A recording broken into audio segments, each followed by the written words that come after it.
Hello Tubesters, it's Gav. Welcome to another one of my videos. Today we're having another update on the first entry into Miniature Modeler Paul's Remembrance Day stroke Armistice Day group build. As you'll know if you've seen any of the others, I'm doing this yeomanry figure, and I added to it this Turkish or Ottoman infantryman, which you'll see in a minute.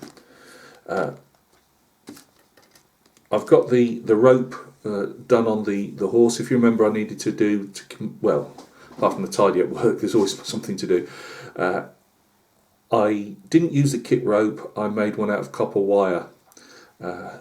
So that's the pegging, I call it the pegging out rope, but it's the white rope around the neck that they would, drive a peg in the ground and tie the horse to, or on a line, when they line the cavalry horses up on a rope. Did that. I also had to provide my own reins. I made those out of Tamiya tape. I was considering to do them out of pie-tin foil. That's a tip I got from Steve Jones. Not that he does figures, but he uses pie-tin foil for lots of applications, and I thought, why not? I might use it on these reins. I went with the Tamiya tape in the end. They're fairly weak. It's the first time I've done anything like this. Scale-wise, thickness-wise, it is what it is. I'm not 100% sure how well I've done. But they're reins anyway, and it's a first attempt. That's all my excuses. I did use a pie-tin foil to do the water canteen. I've elevated it off the side again just to show a bit of movement. Whether I've used I think just the thinness of the foil, it's quite again quite weak, but it's a display figure. It's not as if it's going to be pushed around a tabletop or anything. So the only reason it's going to get damaged is if the wife throws it at me. So yeah, that's all done. I've managed to get, even though I put some white paint, I put some paper underneath the pegging out rope, I managed to get a splodge of white paint on his neck. So that does need, on the horse's neck, that does need removing, or well, painting over. I'm sure we can make it into a highlight.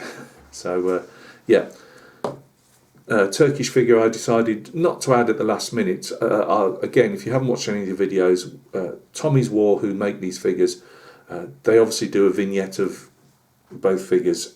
When I went to Telford Scale Model World, not last year, it's crawling through, isn't it? We didn't get anything last year, did we? And we're not looking to get anything this year either. But 2019 is the word I was after. I just literally picked the yeomanry figure first off the rack, and then picked the because I just got a thing in my head that maybe use a Turkish or Ottoman figure with him, obviously, because that would have been his enemy over in Sinai in the Palestine and whatever. But that's as far as it got. It wasn't until actually I got home and then went on the website and things like that, and you suddenly realise they actually do this as a vignette themselves. So it seemed churlish. I've got it in my stash pile not to use it as well. So that's why there's a bit of a delay on getting this one over the line. But I'm painting it most nights, unfortunately, to the demise of the Tiger tank as I've got there, because that's not getting anything done on its diorama at the moment. But it will do. I've just got to find time on the busy schedule. So, guys, join me at the bench. Again, as always, I've done all the talking already, but it wouldn't be a Gav video, would it, without me doing all the rambling away. We'll go and have a look at these. I've got the Napoleonic 28mm. They should be up for a video tomorrow or probably Wednesday, to be honest with you, because I always give them, if I'm basing figures myself, I give them another dusting over of matte varnish, just sealing around the base, seals the tufts that I've put on, and just gives it a bit of extra varnish on the figures as well. And I do that with my airbrush. So that hasn't been done, but apart from that, the colours are flying and there's flags, and everything's ready to roll on that. So you'll see that more than likely Wednesday, because I'll have to varnish them tomorrow. So that's up and coming as well, plus a few other bits and pieces along the way. I should have another figure coming. It was my birthday the other day. The wife was kind enough to I did ask for a one-way ticket out of here, but unfortunately that doesn't apply to me. So she's got me a couple of second-hand. I love my Western art, as in Native American subjects, cowboys, cavalry, all the art of the West really. Mainly historic, but I like modern day stuff as well. You know, people that draw and paint. You know, rodeo. I love my rodeo. Wouldn't believe it, would you? Gav in the West Midlands. Yeah, I'm a big rodeo buff. I love broncs. Broncs and barrel racing are my favourite. But yeah, I love all that stuff. And she's bought me a couple of second-hand artist books, like my Howard Turpning book, which will. Although I've got another Native American figure coming along, which I've also got off my in-laws for my birthday. So that'd be good. So that'd be something else to show you in a video coming up. But I've also got a couple of other videos that I need to get out there as well. Waffle, and this isn't even a waffle or ramble video. Let's go down to the bench and have a quick look. I know most people have the attention of a goldfish, and I've already worn out my welcome with my massive intro, as usual. Let's have a look at these. Let's put the Turkish soldier to one side for now without me knocking him over. You've seen this a load of times, I know, but I hadn't shown it with the rope on. I just wanted to explain a couple of things. I've made the rope as we normally do, you know, twisting as you do for cables, for tanks and things like that. Just twisting copper wire together. That's a bit messy down there. I can't for the life of me remember the name of this knot, and I used to use it as a tree climber a lot, in just tying stuff up and that. But it's amazing how stuff, once you don't do stuff for a few years, how it goes out your head. What I would have done with that, if you're going to do it yourself, this is just a suggestion because I didn't do it with this. I literally made the loop, just wound it round and then super glued it up underneath there as if it was attached. And then I put, bearing in mind this was all copper wire, because I didn't, although it was primed, I didn't want to start trying to flex the wire because it would just crack the paint off. So I slipped in, rather than kitchen towel because it's too fluffy, like scrap paper, notepad, whatever, and put it underneath and painted it. I did get, which we'll see in a minute on the other side, a tiny dab of paint on it, which is annoying. But maybe it would be easier to position it round the neck, because you don't want too much wear up and down because you're bound to wear some paint off. Then I'd probably in future maybe cut it again there and just open it round, then paint it. You're hopefully not going to be flexing it too much, and then just putting it back in there, disappearing it into the rest of the rope, and put a dab of glue on. I might try that if I ever had to do that again. The reins look they might be a tad thick, but it's more the fact that I've obviously they're doubled up there because it's in two attachment points, so it looks a bit thicker than it is. I've put it, obviously stuck it. I didn't drill through the hand or anything because the hand was quite clenched. It wasn't there wasn't a natural slight gap that you could drill away at slightly and get the reins to sit in tighter. So they literally are just super glued. And then the top piece, again, I've made a loop of Tamiya tape and masking tape and put it through there. So that's that. There's our white splodge you can see on the neck there, which is, as I say, annoying, but we'll have to put some browns on and work it in as a lighter piece, probably. There's a couple of buckles on here, which you just couldn't fit the tape. They were so small. They're well in scale, but it was just trying to get reins through them. And I noticed if you notice on the artwork, they've actually been cut off, and whoever's done it has just literally gone through the loop here, which one of them does actually go through that loop. But I wanted I wanted it slightly different on either side. I wanted a separation there to show we've got the two reins, and one a bit closer. That was intentional, believe me. Here we got our looks like we might need a bit more paint there actually. Here we got our canteen. As I say, they don't put a strap already there.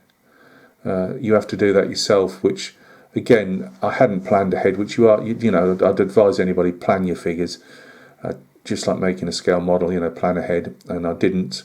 So I had to do all that in retrospect. I didn't get too much overspill, but I put my pie tin foil there. Had it so it's showing up around his neck there, but just to make life easier, I had it disappearing under the respirator, because this is a respirator, or gas mask as you call it, and I've got it underneath the actual respirator sling. So you didn't have to do too much, just put a small piece of foil again going up under it, and that's what that is there. So a little bit of tidying up, paintwork, where it needs it, like on the neck. And he's ready to go, ready for a basing, but there's no point until my Ottoman figure's done. Here's my Ottoman figure. They had slightly different uniforms at different times. The green, I've seen some where they're saying it's a 1917 issue, but I've seen others where it's been, I've got colorized, I know they're colorized photographs, but colorized photographs from Gallipoli earlier than that, and they've got green as well. So I've gone for a mix, just for a bit of added interest. They had this like mustardy colour and jacket. You could also have it in a lot more, again, as usual, dyes. You can have such a variety, even to modern military clothing, when you actually look at different jackets side by side. But you can have this a lot lighter, like a dusty yellow. I've gone for the more mustardy one. The trousers, again, you can make them a bit darker, you can make them a bit lighter. Same with the hat. Is it Kalmak, I believe the hat's called. Now, I'd seen the puttees, which are these here. I'd seen these in roughly this colour, but I didn't want it looking like a barber's pole, with it looks a bit formulaic. Formulaic? Is that a word? I don't know. But it looks too thought out. It doesn't look so much random. So I've gone for these more khaki puttees. There will be some obviously, like I said, with the horse and rider. There will be maybe some dust effects going on, but I'm not 100% sure yet until I've actually based the figure, what I want to do with them. And you can see no webbing or anything's been done yet. Worked on the belt last night and the pouches. Done a basic German grey on the metal of that's a metal scabbard, and the same on the bayonet itself and on the Mauser on top.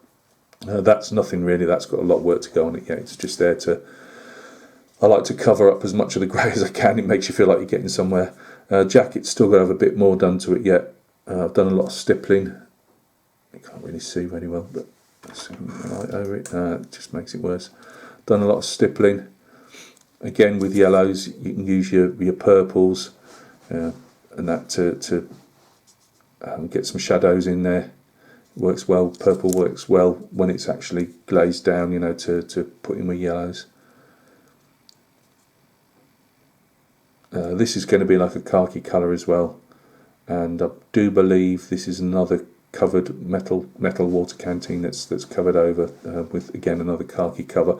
Again, I'll try and, I don't want them to actually look exactly obviously like his puttees. Again, you try and just make that bit of interest, that's the one problem. Sometimes you tend to see, especially with novices like myself, you tend to get caught up with, oh, that's khaki, that's khaki, that's khakis, and you end up doing them all the same, and they wouldn't have been in real life, So yeah, he's not far to go really, because it's a fairly simple uniform. I've done lots of stippling, as I'm not 100% happy with the jacket or the trousers yet, or the I'm happy with the boots, with the hat as well. Is it it's Kalpak or Kalmak, I believe. So there's enough work still to be done in it yet, but I think the next time I show you this guy, he'll be done, and I'll be saying, right, that's him done. Obviously, I'll put skin as well in his torn knee there, and then it'll be one of him like sitting on the cork bung, and then the next time you see him, it will be a reveal of the figure on the plinth. The base is going to be extremely small. It's just obviously going on the top of a plinth. It's just to give you the idea that they're riding through a sandy, deserty type area. Well, Gaza, isn't it? So I wouldn't say it's necessarily desert, but it's obviously arid, dry area. A slight bend on the Mauser again.